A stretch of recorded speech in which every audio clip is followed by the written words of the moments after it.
ex-CM Biren Ngarang Imphal Hallakhre, Union Home Minister Amit Saha unaramlaba matung hanigi si Minister Nongthomam Biren Ngarang Nongtil Imphal Hallakhre, Airport Paumisingna hangba wahangi paukum tanja amata piramdana mayumda hankre, Maraksida Speaker Shetrabata Ngarang Nongtin Guwahati da Paisin-kre, Mahangna Guwahati da Lairiba Prime Minister Yauna Party ki National Leader Shinga unaraba yai, hanigi si Minister Nongthomam Biren tha asigi tarataruki numidang pung tara tabada, Union Home Minister Amit Saha ka Delhi da unaduna wari sanarabla matung, Ngarang Nongtil pung ani rom tabada Indigo flight ta Imphal da Hallakhre, airport ta Paumi Singh changsinduna mahaki handaki Delhi gi khongset asigi matang da wari sanana bahonabada matam amata piramdana airport ta gi hek tholakpaga mahaki security na ngak selaga gari da kakhatlaga chatki Panbai Abadi Mahaki Delhi Khongset Asi Atuba Matamda Manipur Popular Government Ama Semna Baga Mari Lenera Bayai Haina Miyamna Thaznari Amaramda Manipur Legislative Assembly Speaker Oiba Yaskul Kendra MLA Thoksom Setrabata Ngarang Nongthin Guwahati ki damakta Imphal thadokre Mahaki Khongset Asida Guwahati da Hozi Lairiba Prime Minister Narendra Modi yauna Party ki National Leader Shinga Uneraba Yai Hairi Manipur da thamlakiba President Rule gi matam February 13 da loiragani Masigi mangoina tha asigi Kuntaruk Republic Day gi mangoina Manipur da Popular Government ama semlakpa yai haina political cycling malakta kanna ngangnaraba lairibani Haukiba December thada party ki center gi lusing basingna Kuki jogi MLA yauna Manipur gi BJP MLA pumnamak Delhi da kauduna ahan boina maite amasung Kuki jo MLA sing puna phamina duna mifam pangthokba laikhrabani center gi maikedi gi lengak sem ko doriba asida Kuki jo MLA sing sarugyana ba amadi Kuki jo CSO singna su cooperation pina ba taksin ba laikhrabani Adumakpu Kuki jo CSO Singhi oina di separate administration demand tawduna Manipur lengak sembada sarug yaroi haina phongdoraklibani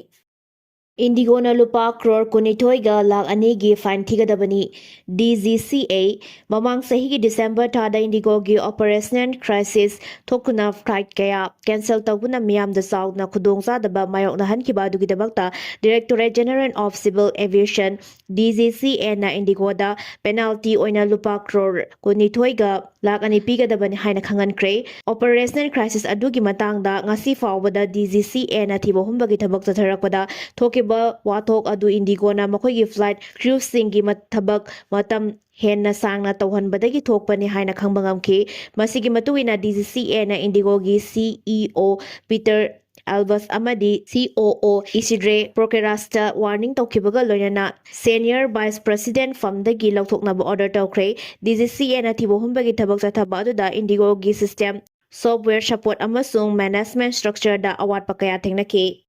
Acre chahum da tharamba popi pambi singyan thatuna manghankre Churachampur da miyoi ama kani kg tarataruka gram chatruka konana Phare haukiba nume tarukni asida kangpokpi district ke manung da lam acre chahum henba mafam da tharamba popi pambi sing security force na yan thatuna manghankre hairi police ke pawas na hai popi pambi singyan thatpa aduda Manipur Police Narcotic Control Bureau NCB amadi Forest Department ke khusamaduna cycle police na kon ba tongan mafam singa tharamba popi pambi sing adu yan thatuna manghanke Mafam sing adu da horamba popi pambi sing yan that patanatana lautang sang nimpu humdoi ising China ba spray from yauna pipe sing popi pambi thabasna ba thum amari tongan ba lauhida kya su security force ki apun bakang bu amana manghan ki haire amarom da Churachampur district ke manung chanba Chingai police station na konba tidim lambi ki Bihang da Manipur Police na kani kilogram tarataruka gram chatruka kona na miyoi ama faraba miyoi adugi maming na nanglin sim sahi kuntrao manga kawi Churachampur district ke new lamkang ZMA road vengnum dagi ni hairi Lanjena duna Churachampur da leikraba Kuki IDP singi phangkhom thokpa compensation sing phangana na ba Supreme Court ta case tawgani hairina sel ama dilam gi pata khongwa khraga tuminna license kre JIDP haukiba chahi lisingani kolomdoige May ahum dagi Manipur tholakhiba kangluki irang asina maram oiduna hana Imphal da lairamba hojikna Churachampur da lanjena duna Churachampur gi tongan mafam Singda hanguna lairiba relief camp sing da sangjafam laguna lairiba Kuki Puruki imung amamam dagi Indigenous Tribal Leaders Forum ITLF na makhoi gi Imphal da lehoriba yungkai amadi lamsing gi chapchaba compensation tanabagi damal Supreme Court ta case tawgani haiduna IDP singi imung amamdagi seloina lupa lising ahum amadi lamgi pata yauna tongan tongan base sangsing khongatkhre haina joint internally displaced person JIDP Churachampur gi maikaidagi phongdorakli hiramasi gi matangda JIDP gi maikaidagi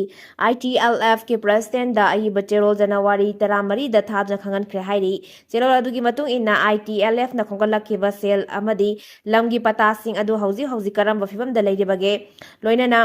khongatkhibra selsing adu kaya yamna sizindakrage amadi kaya lehauri haibadu kayarak hanna khanghanbirakna bahaikrabasu sahi ani henbraba phawbada ITLF ke maikaidagi ngasi phawba wafam amata phongdoktana leirakpa asina IDP Singda samamna bathokhalle hairi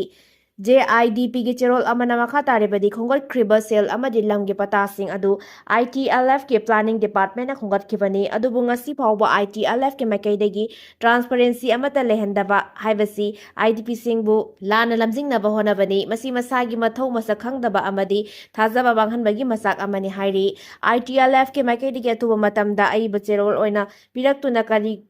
karigidabakta IDP singdagi sel amadi pata sing adu lakhotkribana lakhotkhriba sel sing adu kadaida sizinakhrabge lakhotkhriba se chang sing adu hauji karamba fibam da lairi amadi karamba imung singdagi kaya yamba sel sing laukhibage haibasi ITLF ke maikaidagi atubu matamda khangalakadabani hairi February amada parliamenta finance minister na union budget puthok February amada union minister Nirmala Sitharaman na parliamenta union budget lisingani kuntaruk puthok lakadoriba senba chahida center na sel kaya yamna khongatpa ngamgadagi amasung karam mahiramda sel kaya yamna sizinakadagi haibadu budget ta mayek sengna yauragani loinana budget puthoktrina mamangda finance minister na economic survey gi report puthokani Ministry of Finance ki Department of Economics Affairs Chief Economic Advisor gi mateng loraga sahi khudingi economic survey gi report putoktuna lakle haukiba sahi da lebak asigi economy gi fibam kari oiribage amasung agriculture industry services export amadi job yauna maru e bahiram singda kari karamba fibam oikibage haibadu economic survey da mek sengna pangadore Lengakna karamba moongda sel khogotkadagi amasung chading tawgadagi haibadu budget mek sengna yawi hairi Lona yadaba moongda nung holamba truck ama forest department na Phare Technopole forest division na Central forest division amadi Thobal district police ka khusamaduna wabachong amadi tolen chingchang parengda labor irrigant stone quarrying site singda operation chathakre operation adu lona yadaba moongda nung holamba tata truck ama fakibaga loinana preliminary offense report file tokre Indian Forest Act 1927 amasung Forest Conservation Act 1980 gi matung inna chinggi mafam amatada ayaba yaugana nung hondokpa yade hiramasig matangda Technopole forest division gi deputy conservator of forest Mahamuta Begumda haiki madudi miyoi khupu kaya na aronba moongda nung amadi mineral kaya laukthokkiba maramna umang singi phibam kudong tiningai oiba thak yauna soksilakle mahoksagi oiba national heritage ngak senuna thamnabagi pandamda joint operation chathuduna tata truck ama fagat pangamkibani forest department na lokalakpa thabak tawram singda Thobal district police na chauna mateng panglakpagi damak forest department na thagalakle Kokomigi General Body mifam pangthokuna nauna thau pugadaba singkhankre January 18 da pangthokadaba rally miyamna mapung phana sarug yabiu athauba Kokomigi ani suba General Body mifam pangthokuna chaliba chahi lisingani kuntaru kuntre ki nauna thau pugadaba singkhankre loinana nauna khalaba committee asigi convener YK Biren na hanagi convener Kurizam athaubana mahaki sasinkre Chaliba sahi lisingani kuntaruk kuntare ki oina sub committee taramanga gi oina nauna thaupuba khallaba convener sing adugi manungda organization and mobilization dana Hericon gi yungkhai bam Surjit Kumar Khuman finance and resource mobilization dana CCSK gi Laikram Jayantana information and public relation dana Ripun gi Phizam Samsan amasung general administration dana UCM gi nahakpam santani hiramasiga mari lenena ngarang lamfenda leiba kokomi da pangthokkiba paugi mifam amada kokomi gi convener oiramba Kurizam athobana haikibada ngasi kokomi gi officer civil society organizing gi apunba mifam ama pangthoktuna kokomi na tawkiba amasung pakhatkadaba thabak thoram sing punna khana nainaraba yauna sahi amagi oina thaupugadaba sing khankibani ngasi gi mifam aduda member chamaga marfu humdoi CS organization yankaimanga amadi branch unit singgi atai thaupuba kayana sarugyakhe kokomi gi anouba tamgi oina nauna thaupugadaba sing khalabanina makna paramba convener gi sasasisu nauna convener oina khallaba YK Biren na sinare mahakna convener gi famdagi pothakrabasu makhatana kokomina lebak miyam gi damakta pakhakadaba thabak thoram singda sarug yakhigani mahakna kokomi gi convener oina thau puringai matamda manipura kuki narco terrorist singna lamdam asigi yellow missing buthatna bahonarakiba aduna maram oiraga tholakhiba irang adubu thengnanaba yauna idp singi damakta thabak thoram kya pakhatkre lenga kya soiba kya chumthokuna ingtappa santi leiba lamdam ama ohena bahonabadasu miyam ga loinana tongan tongan ba khongjang kya sangsinke makhatana su January 18 da chakadoriba khongsat asida lamdam asigi miyam pumna mangna sarug yaduna rally asibu mupung fana mai pakhanbiu miyam ga chauba support ka loinana kokomina sarkar gi mayok to sangsinki ba khongjang singda asoba mai pak pangamkhibani maram aduna kokomina pakhalakpa thabak thoram singda miyam na mapung fana support tobiu miyam puna hona minaraba khakta da lamdam asida awanba amasung santi purakpa ngamgani haike kokomi haibasi loop mayam pullaga semba collective leadership amasung collective spirit ta thabak tauba na karigumba warep ama lawba matamda yamna kupna manga tara thokna khanaraga lawbana masigi chitha nantha hoba amasung asoi aran kya thokadaba adu yari mangkhai hantha hanba ngami apunbagi platform ama oibana kasin koya yauna khangsin usindaba kaya amasu maike kya dagi puthoktuna khaminabana mahaki oina sukokomi da leiringai matamda asuki matik kaya fangki haina phangdokhe Nauna convener oina khalaba YK dire na haikibada kokomi asi miyam gi thabak tawba loop amani kokomi asi lamdam asi da laigiba civil society organization sing pusillaga semba loop amani kokomi na miyam gi thabak tawbada miyam na mapung fana support tawguna mai pakpa tawba ngam oihanbiu miyam gi mateng yaudana kokomina thabak tawba ngam loi haukiba sahi lisingani kulumdoi dagi bharat lengak na lamdam asi gi yellow missing bu namthana ba kuki terrorist sing bu sijinaduna thorang kaya pakhalabasu adubu miyam na sabsana thengaduna lakli maramaduna lamdam asi da india gi policy ama oina kuki narco terrorist sing sijinaduna chatharagli ba thabak thawong sing asi miyam pumna magna sabsana leminaduna thengnamina se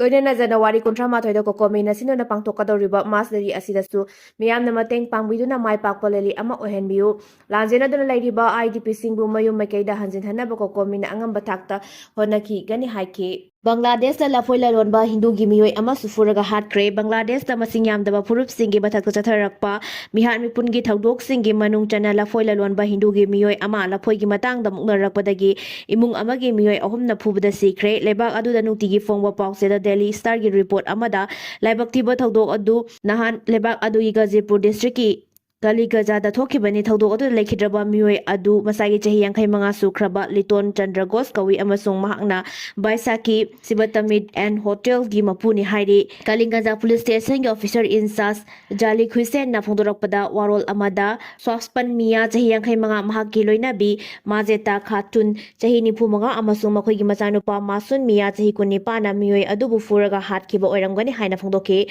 police na makhata na phongdorakpa warol amada Masum Mia gi lafoi farm ama leibaga loinana farm adugi lafoi chabun ama mangkhibagi thaudokta mihat adu chathakibani hairi